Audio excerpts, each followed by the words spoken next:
My speech today is titled Singapore Awaken, How Success and the Alternative of Flourishing Shape Family. Now, there is a local movie titled Singapore Dreaming, and the movie was about a working-class Singaporean man who aspired to a better future. For a long time, the Singaporean dream is to get the 5 Cs, so the better future really meant just a more affluent future. Since it's a movie, the protagonist got lucky.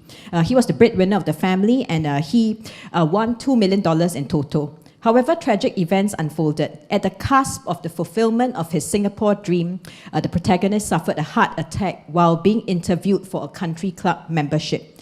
Now, this is very dramatic. After all, it's just a movie.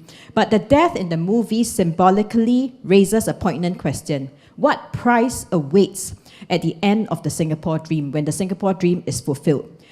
The movie was made in 2006. By 2023, our then DPM, Lawrence Wong, launched the Forward Singapore report, which looks at our social compact for the future. He said that the Singapore dream is no longer about getting the 5 Cs or material success. We now want fulfillment, meaning, and purpose. In the last few years, the government leaders have expressed a more inclusive version of the Singapore dream, according to which Singaporeans would not be pressured to conform to narrow ideas of success. The reality, though, is that some of the 5 Cs are actually out of reach for many of the younger generation who are not born into wealth. So if meaning is defined by materialistic achievements, a lot of angst would actually build up. Furthermore, the narrow mindset of success was actually causing a lot of mental stress amongst young people. So during the parliamentary motion for advancing mental health in February 2024, Mr. Wong said that Singaporeans should not be unwittingly drawn into a rat race of hyper-competition and endless comparisons with one another. Now, even for those of us who are not suffering from any mental stress, we suspect that success does not bring fulfillment. Decades ago, my grandparents' generation lived in a much less politically secure country. Lifespan of people was shorter, people were even malnourished in childhood and so on. My grandfather came from China and he engaged in manual labor. In his old age, he walked barefoot around Bedok South. I wondered how it is possible that he walks barefoot, but I suppose that maybe he had no money for footwear when he was young and the habit kind of stuck. When physiological and safety needs are met, those needs in Maslow's pyramid are met, we have the mind and heart space to think about our life plans. Now, in July 2024, PM Wong said in a dialogue with youths that people should be following their own talents and striving to reach their own full potential, to thrive and flourish. But along with these statements of the government about flourishing and thriving, the government did add that we need to watch out for the economy, reflecting a certain tension and fear that individual aspirations left to our own might veer so far from the common good that the economy becomes unviable and individuals fare poorly overall. Now, today I'm going to be speaking about the Singapore dream and the narrow mindset of success and how these negatively affect Singapore's conceptions of marriage and family. And I propose that a narrative revolving around flourishing leads Singaporeans into a better future. I'll touch on the following: geopolitical and historical factors that contributed to our mindset, how flourishing is different from success, how the government choices have funneled us into chasing success, and how success and its alternative of flourishing shapes how we think about family and how to move from success to flourishing. So how did we come to become so success-driven? Now, the narrative of the nation has always been that we are a young nation under siege, needing to fend for ourselves. We have no hinterland and no natural resources other than human capital. We were forced traumatically into independence and then threatened by communism and communalism. The government often emphasizes the need to build a stable and secure country and for each individual to play their part. We are told often to place society above the self. So we celebrate national success, our container port, our airlines, our airport, our flower dome, our math literacy of our young people. While the government takes the lead on being proud on the nation's achievements, I think that we end up comparing and competing with one another within the country. So add to this a competitive, driven, materialistic East Asian culture and meritocracy on top of that. So of course, meritocracy is better than the alternatives of nepotism or corruption, but it also accentuated the narrow idea of success. Okay, so Minister Chan Chun Sing in 2023 called for a rethink of meritocracy. While it worked in the past to propel Singapore forward, the problem is that its reward structure had become associated with elitism, leading to socio-economic stratification, as people who do well in meritocracy can then advantage encourage their children in the next generation by provision of better resources. So with our constant celebration of individual responsibility, there is sometimes condescension or a lack of sympathy towards people who are lagging behind by conventional metrics of success. People are not aware that systemic factors can actually contribute to an individual's lack of progress. Now, success has actually featured prominently in the national narrative, individual flourishing less so, but of course flourishing became more fashionable in the last few years. What are some problems with the narrow mindset of success? I think that the narrow mindset of success actually discourages individuals from leading an examined life and exploring what we are good at. We end up going unthinkingly with the flow. Our obsession of success also drives us to focus on results instead of the whole journey of courageously living for what we believe in and persevering to accomplish our own goals, a journey which is formative of our character. Now, when success in terms of outcome is over-celebrated, the fear of failure or of being wrong in our choices can cause inertia to set in. And we can end up in some paralysis where we don't want to extend beyond our comfort zone. Now, when we're chasing success, important aspects of human flourishing also become instrumental to us. But it's actually flourishing that makes for an abundant life, and yet we are just chasing it as part of a means to getting success. A narrow mindset towards success also tends to lead us towards more materialistic pursuits. Now, narrow success actually helps the economy. So this may be why we are funneled towards certain pathways that contribute to the economy. When an equally strong narrative on flourishing is lacking in our country because we keep being funneled towards contributing to the economy, we forget that the economy is to serve us and not the other way around. But what exactly is human flourishing? Now, there are several schools of thought. Recent studies on human flourishing measure human flourishing empirically. They tend to focus on subjective experiences of well-being of a group of persons. Example is the Harvard Flourishing Program. But I'm using actually a more traditional idea of flourishing, a neo-Aristotelian theory, Finnis's theory, which links flourishing to living an examined life. So Finnis examines certain basic goods of human flourishing. The 7 goods are life, knowledge, practical reasonableness, religion, play, experience, aesthetic experience, and friendship, or sociability and caring for the well-being of another. Not to worry about these goods, I'll explain them as I go along. Individual choices make sense according to this idea of human flourishing if we actually do certain actions to pursue these goods and not something else. So I'll use Finnis's idea of flourishing as a contrast to success. I'll begin by saying that we may be deficient in our ability to view these basic goods as inherently good. We tend to view them instrumentally. And what do I mean by this? We tend to view them as a means to success or as a means to being productive. That's not actually living for flourishing. So for example, knowledge. In Singapore, knowledge tends to be seen quite in an instrumental manner. So we emphasize the STEM subjects, science, engineering, math, and so on. And we emphasize professional courses. They are favored because they contribute to the economy. Then when we engage in play or aesthetic experience, we actually need no further justification for engaging in play or aesthetic experience. But some of us actually feel guilty. We must explain why we are playing or enjoying aesthetic experience. It's almost as if we must say that, we are actually recharging. We need rest so that we can better contribute to the economy. But our mindset is taking us away from flourishing, and it adds stress to our life because we always see these goods, right, as actually serving our productivity, our contribution to the economy. Sociability or friendship can also become utilitarian if we choose to network with people to further our own goals.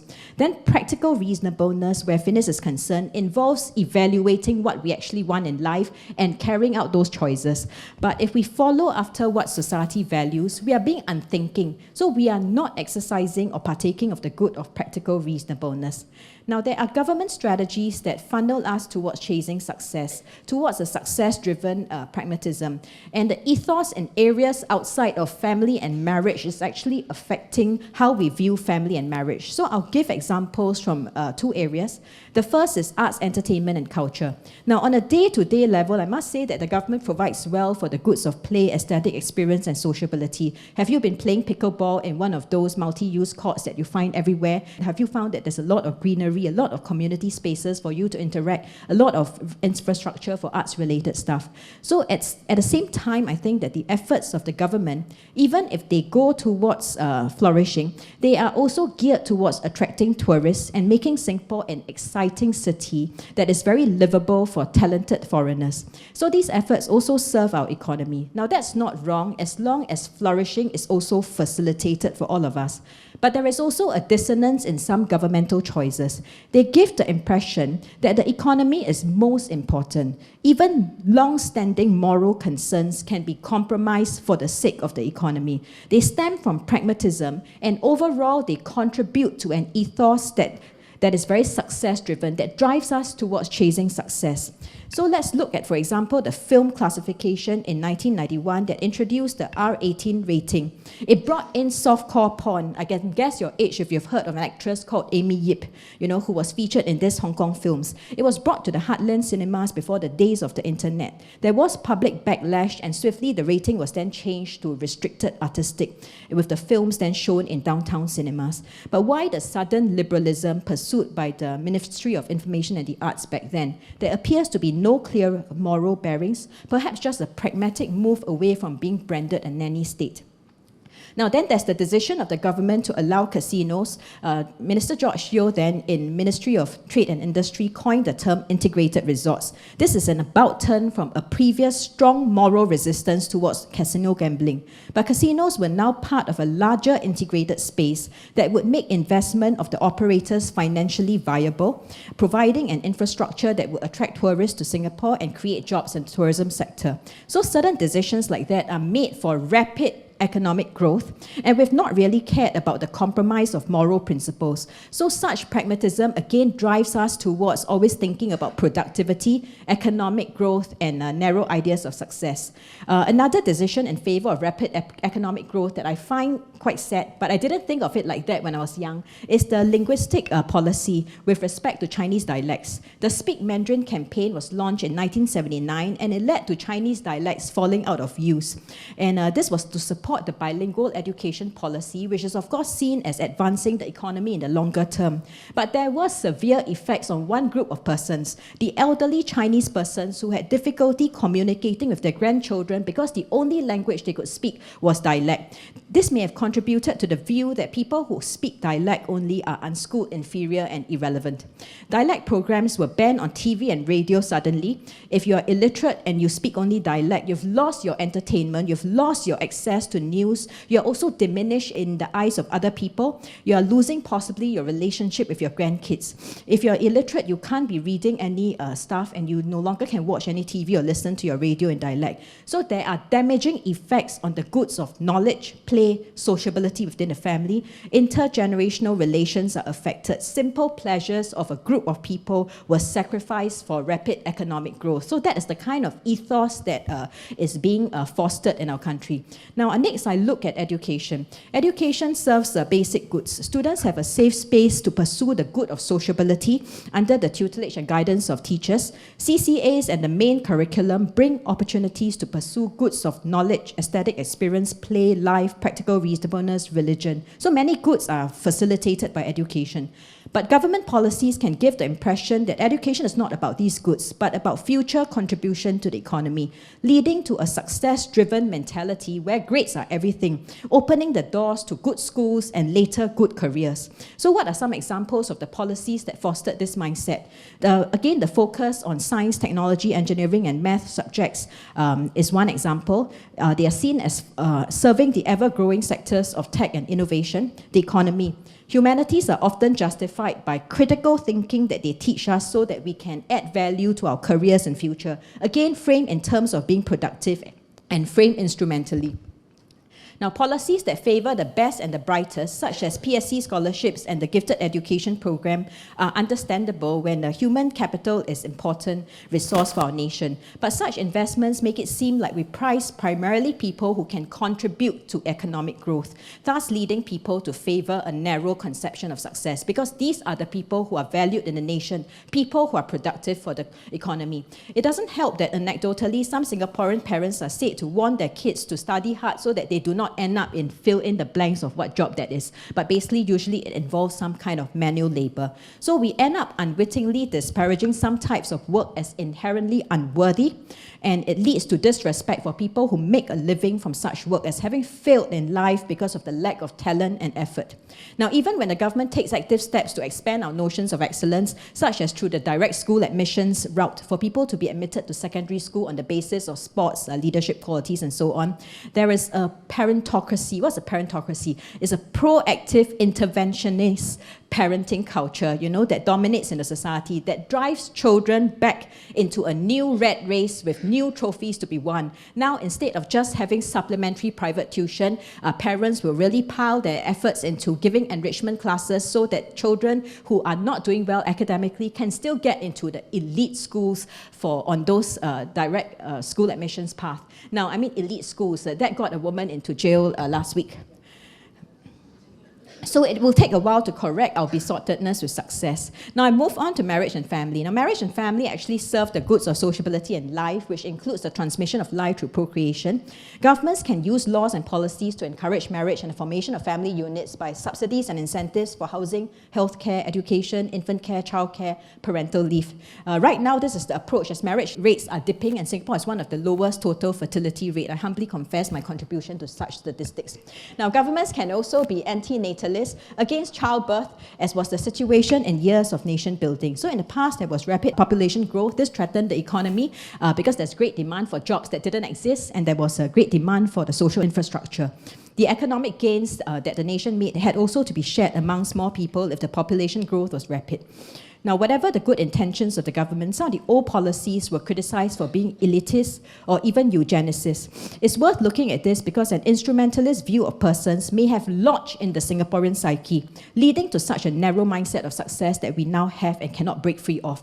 So overall, I think that these policies gave rise to a sense that the worth of persons is not intrinsic. The worth of persons is not by virtue of our humanity, but by virtue of our contribution to the economy. So from the start, the state's thinking about family was at least partially driven by economics. There's the two-child policy introduced in 1972, and there were anti-natalist, anti-childbirth disincentives for having more than 2 children. Abortion was liberally permitted, and voluntary sterilization grounds were liberalized. Now, anti-childbirth rhetoric was directed especially at those without the means to raise children, perhaps creating a hurtful impression that the nation does not want these kinds of kids who will lower the quality of the population. Founding Prime Minister Lee Kuan Yew also expressed that 80% of how well you do depends on nature and only 20% on nurture. Then there was, of course, the infamous graduate mother scheme, which offered priority for primary school registration and tax deductions for your 3rd child and above if you're a graduate mother. Accompanying this was the hurtful scheme that offered an incentive of $10,000 for low-wage uneducated persons who underwent sterilization. So that kind of message is sent. Now, this was in 1984, and 1984, of course, is the title of George Orwell's dystopian novel. But in 1984, a lot of things happened in Singapore, actually. The graduate mother scheme, the gifted education program. This was the year that then Deputy Prime Minister Goh Chok Tong promised the Swiss standards of living. And it was also the year that SDU was set up for lucky graduates to be matchmade. Now, later years saw other units being set up, social development section for O-level holders and social promotion section for those without secondary school education. Wow, this kind of categorization, of course, leading to a further sense of elitism. Now, today we still want economic growth, but we need more babies. And now we have to turn pro-natalist. But where are we on the subject of marriage and family? Can we suddenly turn pro-natalist? Can individuals raised on an ethos of pragmatism and the celebration of narrow success embrace the life goal of big families with resources spread thin? Now, the sales pitch for more marriages and children is empty unless people understand the intrinsic worth of the community of the family, that it is an aspect of human flourishing. At this stage, we should be careful not to instrumentalize the family as merely an important institution for the transmission of values for a stable continuity of the state, or children as just digits who add to the total fertility rate for population replacement. A root and branch overhaul of the understanding of the place of marriage and family in human flourishing is necessary. So how should this narrative be crafted? Finis' flourishing was actually built on Aquinas' view. Aquinas saw humans as a social animal. This goes beyond the Aristotelian idea of human as a political animal. Aquinas recognizes many primary units of association coordinated by the larger association, which is the state. The individual is central, but so is a plurality of human communities, means many, many communities, and they are all necessary.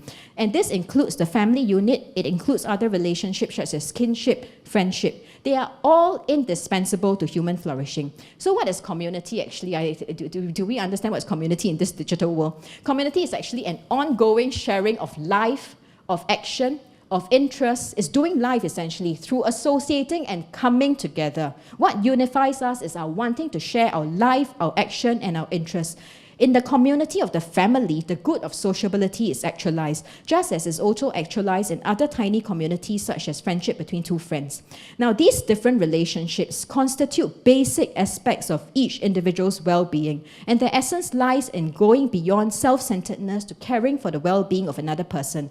Each individual is never absorbed by any community, not even in marriage. They are enabled in their individual growth and can in turn engage voluntarily in self-giving, which is to partake of the good of sociability through caring for another person. For example, in committing to marriage, individuals essentially undertake to mutual caring until death. Spouses are committed to the good of sociability with respect to each other, for better or for worse, for richer or for poorer, in health or sickness. So that's a wonderful bond.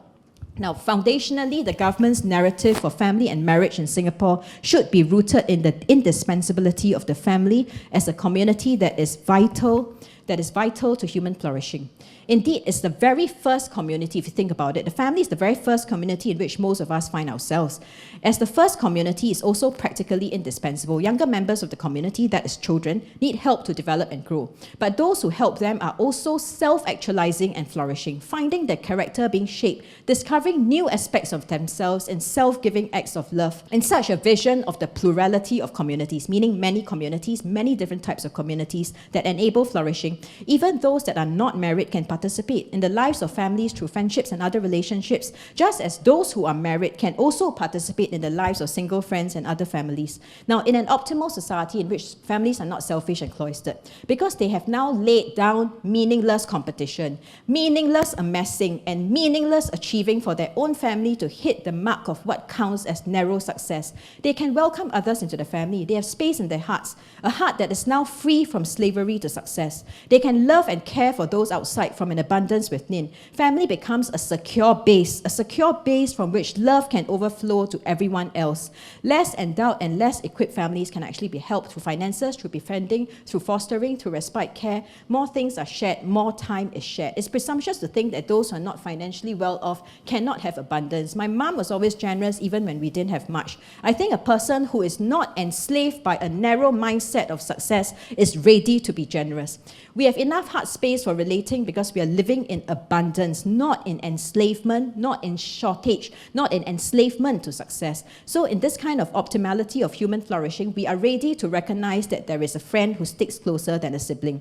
Also, the next generation does not exist for population replacement. What kind of empty sales pitch is that if you tell someone to give birth because you need to help population replacement? All human lives have inherent worth. Individuals rejoice either to be the vessels to bring new lives into being within marriage or to participate in the raising of the next generation, directly through interactions with the young or indirectly by friendships with their families. The narrative based on human flourishing values the individual as the ultimate end and paradoxically poises the state to continue into a successful future. So I conclude now talking about success, how to move from success to flourishing. To end, I want to say that our enchantment with success was fostered in earlier decades of nation building. Given the national narrative about the nation's precarious place in the world and the aims of securing rapid economic growth and a stable society, the government then made certain choices to curb population growth, to develop certain industries, to implement a meritocratic system, to invest in the best and the brightest, and so on. Strategies were executed by very efficient government, alongside the installation in the population of a culture of contributing to the economy, of being productive. Now, the considerations for whether to embark on a certain course of action often tended to be pragmatic. Is it likely to produce rapid economic growth and stability? But what work such as meritocracy now lands us in socio-economic stratification, and it lands us in emptiness. Take it that we have been awakened from the Singapore dream. We can be free from the intoxicating effects as well as the toxicity of success. I end with some hard questions and propose some attitudinal shifts. First, be careful in the narrative not to make it sound like economy is what truly matters. That would be inverting the means and the ends. The economy is merely the means, the individual flourishing is the end. Now, second, we all know economy is meant to serve quality of life, but what exactly is quality of life? Flourishing life is true abundance. Material success is not. The third is this: forget about rehabilitating the notion of success. We keep thinking that the opposite of success is failure. Hence, we keep wanting to hang on to saying that we are successful just on our own different terms. But what if the alternative to narrowly define success is not failure or waste? What if the alternative to success is eudaimonia, a richer and more abundant life of flourishing? If so, someone who rejects chasing success in a narrow sense is not going to be lazy, is not going to live the life of a wastrel, rather one who chooses to live counterculturally and examine life, pursue flourishing. Thus, so living a fulfilled life inspires others and also contributes to the common good. So finally, how rapidly is the economy to grow and how much is enough if we truly understand that it is merely a condition for human flourishing? What moral principles and what of human relations are we willing to sacrifice for rapid economic growth or to maintain a certain GDP? Values in a nation, like those at home, are not taught but caught. Did the nation's pragmatism and the pursuit of economic success lodge in the Singaporean psyche, leading to the worship of narrow success that now enslaves and takes its toll on the next generation and makes us devalue human relations? Today, you can choose from where you are, and it begins with you. You can declare that you want to be set free from an identity that depends on success. Success is a hard master. The culture of competition, of living a rat race, of constant comparison can end today. What has been lodged in the psyche over decades may take time to undo, but it begins with a first step, like it did for me when I was first-year student in law school, and made a decision not to look around me to see how others were faring. I just wanted to decide my own path. The idea that Singaporeans can flourish as an alternative to narrow success opens a new vista. Laws and policies that facilitate flourishing and a narrative that supports flourishing will bring the nation into a sustainable future on a new ethos because it respects individuals for who we truly are, persons who desire to flourish in our unique talents and personalities, and when properly supported and guided by the state in doing so, naturally contribute to society. Indeed, persons with intrinsic worth, regardless of whether we measure up to society's sometimes brutal metric of success. Thank you.